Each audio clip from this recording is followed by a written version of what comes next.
Hi, I'm Art Lembo, and I'm here with Logan Hall and Anastasia Supernova. We call her Nastya. And for just this segment, we want to talk a little bit about the transition of moving from ArcMap to ArcPro. So when you guys had to face it, that move, what was your biggest concern of going from ArcMap to ArcPro? For me, it was just the day-to-day, we're all working 8 hours a day, and trying to find any time to learn any new product is really challenging. So doing a full jump from Map to Pro is daunting at times in any software, whether you're learning how to program new programming languages or different versions. But that is our main source of processing and analytics, right? So to just pick up one day and change is because work's still got to get done. Yeah, it's a little terrifying. I think that was my biggest concern. Mm-hmm. Yeah. Just finding where everything is located is always challenging, but I think what helped, we were doing it from project to project at the beginning. We didn't say at one day we no longer working in ArcMap. We were doing one project at a time, so that really helped to say, okay, well, that worked for this project. Let's move on to the next one. At least how we operate, me and Mary, in that matter. Yeah, and I know for me, one of the concerns I had was I think I've seen this movie before, because I've gone from Arc 3 to Arc 5, right. 7 to 8, and these things change, and I've usually been like, well, let me wait a couple of releases before this thing stabilizes. So I was like, I don't know if I want to make the jump yet. I found it actually pretty easy. This was the least painful of any transition of software products I've used, even things like Microsoft when we moved to a new version. So what was the learning curve like for you to move from Pro or to move from Map to Pro? Really easy. Once we took that initial dive, I think they did a really good job aligning it with the user interface of like a Microsoft Office product, like you said. So if you're familiar with that Office 365 suite and working with PowerPoint and Word and Excel, the ribbons are laid out the same.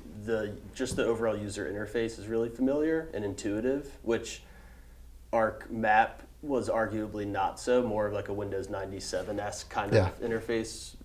Definitely more in line with this generation's expectations for a software, I think. Yeah, Nastya and I were talking beforehand. It's like, when I now open up ArcMap, it's like I need glasses. The icons are so small, and it's colorful. It's really vibrant. So I found the tools worked well. How about yourself? Yeah, I did purchase the book at the very beginning when they start talking that we're going to transition to a new software, but I don't think I needed it. Like, as you said, it was very intuitive, very easy to transition, and is very just easy transition. I don't have anything to add. It wasn't that hard, and because the buffer command is still the buffer command, right? Yeah. So you're going to do that. What I thought I was going to hate was that startup screen that starts with the map.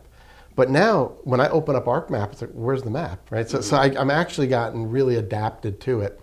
So what are some things anybody who's thinking now everybody's got to make the transition, right? Because ESRI is saying ArcMap's going away. What would be some advice you'd just give them on getting started?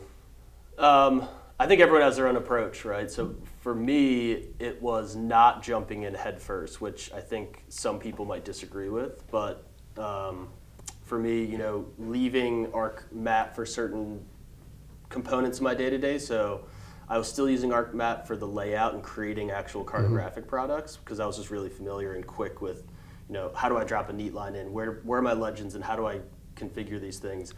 One of the things ArcPro doesn't have is just a graphic tool. So if I just need to draw a couple quick boxes and do some manipulation to my data, that doesn't exist, so I just have to change my workflow. So in the beginning was, okay, what can ArcGIS Pro do?